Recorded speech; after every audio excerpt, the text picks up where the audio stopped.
نحمده ونصلي ونسلم على رسوله الكريم اما بعد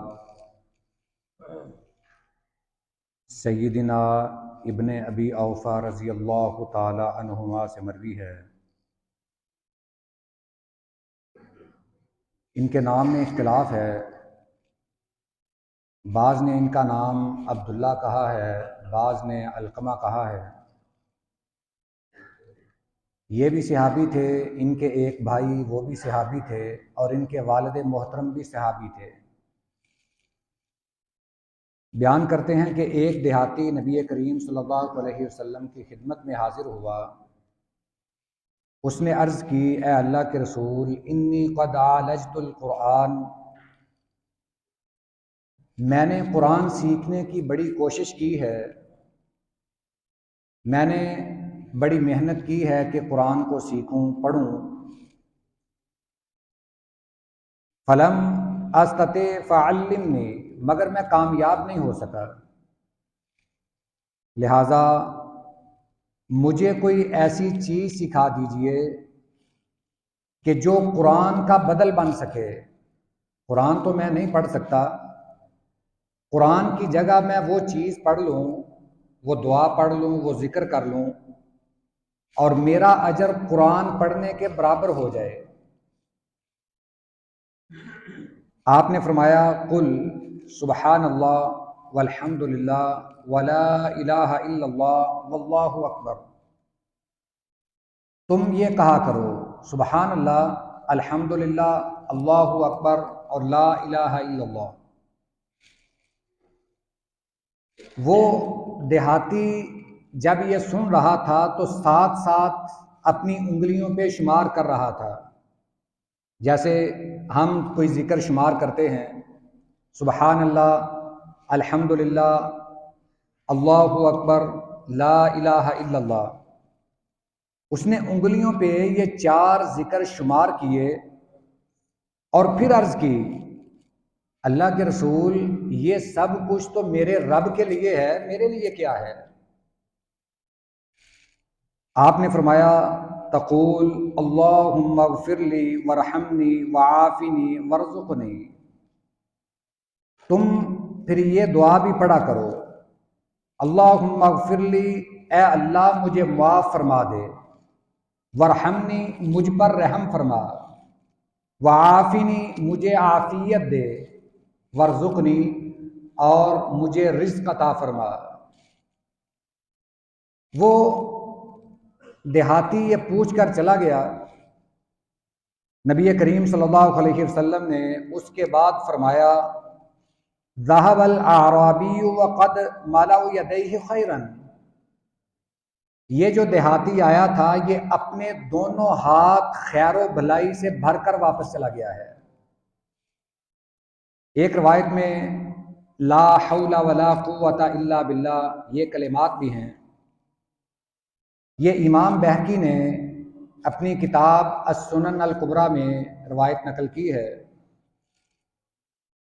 اس کا متن اور اس حدیث کی عبارت سن کر ہمیں اندازہ ہو گیا کہ اس میں کیا بیان ہوا ہے۔ صحابی بیان کرتے ہیں کہ ایک دیہاتی آپ کی خدمت میں حاضر ہوا۔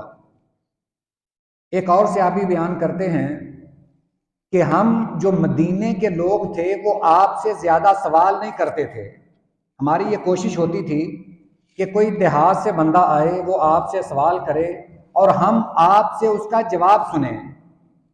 اس کی ایک وجہ یہ تھی کہ یہ جو دیہاتی لوگ آتے تھے یہ سادہ لوگ ہوتے تھے، اور یہ وہی بات پوچھتے جو مقصد کی ہوتی، ان کا سوال بالکل چھوٹا سا ہوتا، جیسے کئی دیہاتیوں کے سوال ہیں، اللہ کے رسول مجھے کوئی عمل بتائیے جو میں کروں میں جنت میں چلا جاؤں۔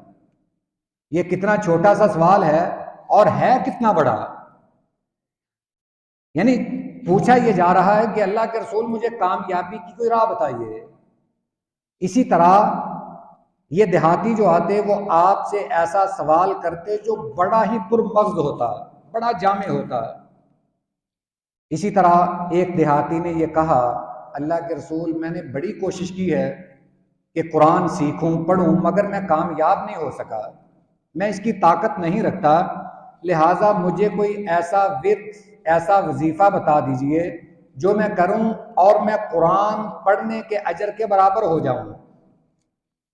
اب یہ بھی بڑے جذبات ہیں کہ قرآن پڑھنے کا شوق ہے، کوشش بھی ہے، مگر حالت ایسی ہے کہ زبان پہ چڑھتا نہیں ہے، قرآن کی ادائیگی زبان سے صحیح ادا ہوتی نہیں ہے، اور بڑے پریشان ہیں۔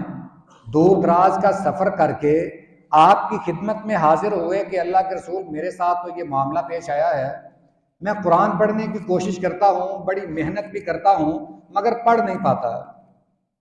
یہ ہمارے لیے بھی سوچنے کا مقام ہے۔ اگر کوئی بھائی بچپن میں یا اپنی جوانی میں قرآن نہیں پڑھ سکا تو کیا کبھی ہمارے ذہن میں یہ خیال آیا ہے کہ میں قرآن تو نہیں پڑھ سکا یا قرآن نہیں پڑھ سکتا تو اس کے بدلے میں کیا کرتا ہوں؟ ہم اس بات پہ خوش نہ ہوں کہ چلو یہ تو اچھی بات ہے، اگر قرآن پڑھنا نہیں آتا تو چلو وقت بچ جاتا ہے۔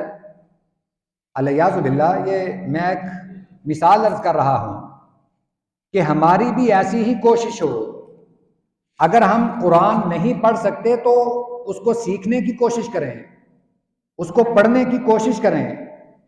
اگر ہماری لاکھ کوشش کے باوجود بھی قرآن پڑھنا نہیں آتا، پھر ایسے لوگوں کے لیے نبی کریم صلی اللہ علیہ وسلم نے یہ وظیفہ بتایا ہے، ایک مرتبہ سبحان اللہ، ایک مرتبہ الحمدللہ، ایک مرتبہ لا الہ الا اللہ، اور ایک مرتبہ اللہ اکبر۔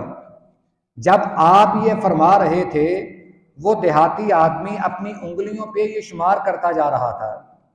اور آگے مزے کی بات یہ ہے کہ جو آدمی اپنے اللہ کو راضی کرنا چاہتا ہے وہ ہر ایک پہلو پہ نظر رکھتا ہے۔ اس نے کہا اللہ کے رسول یہ ساری چیزیں تو میرے اللہ کے لیے ہیں، یہ جتنے بھی کلمات آپ نے بتائے ہیں اس میں اللہ کی بڑائی ہے، میرے لیے کیا ہے؟ مطلب یہ اللہ کے رسول مجھے کوئی دعا بھی سکھا دیے، دعا سکھا دیں جو میں اللہ سے کر سکوں، مجھے کوئی ایسے کلمات بھی سکھا دیجئے۔ پھر آپ نے وہ کلمات بھی سکھائے، آپ نے فرمایا کہ یہ دعا پڑھا کرو۔ یہ اکثر ہم دعا دونوں سجدوں کے درمیان میں پڑھتے ہیں، اللہم اغفر لی وارحمنی واہدنی وعافنی وارزقنی۔ یہ 5 کلمات ہیں اور بہت ہی جامع ہیں۔ اللہم اغفر لی، اے اللہ مجھے معاف فرما دے۔ اگر اللہ ہماری یہ دعا سن لے تو اور ہمیں کیا چاہیے؟ اگر ہمیں معافی مل جائے اور کیا چاہیے؟ وارحمنی، اے اللہ مجھ پر رحم فرما، واہدنی، اللہ مجھے ہدایت عطا فرما، وعافنی، مجھے عافیت دے، بیماریوں سے بچا، مجھے صحیح سلامت رکھ، وارزقنی، اے اللہ مجھے روزی عطا فرما، رزق عطا فرما۔ کتنی جامع دعا ہے۔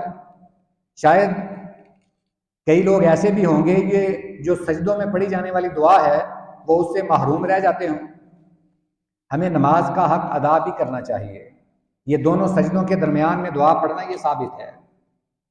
پھر جب وہ دیہاتی چلا گیا آپ نے بتایا کہ یہ جو آیا تھا یہ اپنے دونوں ہاتھوں کے ساتھ خیر و بھلائی بھر کر لے گیا ہے۔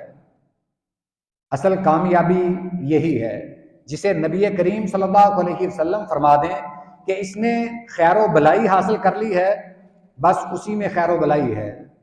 اس کے ساتھ ایک کلمہ یہ بھی کہہ لیا کریں، لا حول ولا قوت الا باللہ۔ ایک اور روایت میں یہ الفاظ ہیں، یہ روایت صحیح ہے، اس کی سند صحیح ہے، یہ لا حول ولا قوت الا باللہ یہ الگ حدیث مبارکہ میں اس کا ذکر آتا ہے کہ یہ جنت کے خزانوں میں سے ایک خزانہ ہے۔ تو یہ کلمات جو آج بیان ہوئے ہیں ہم انہیں یاد کریں، یاد تو ہوں گے، پڑھنے کی کوشش کریں۔ یہ اگر ہم قرآن پڑھتے بھی ہیں اس کے باوجود بھی یہ پڑھ لیں، ہم اس وظیفے کو پڑھیں کریں، اللہ اس کی ہمیں توفیق عطا فرمائے۔ وآخر دعوانا الحمد للہ رب العالمین۔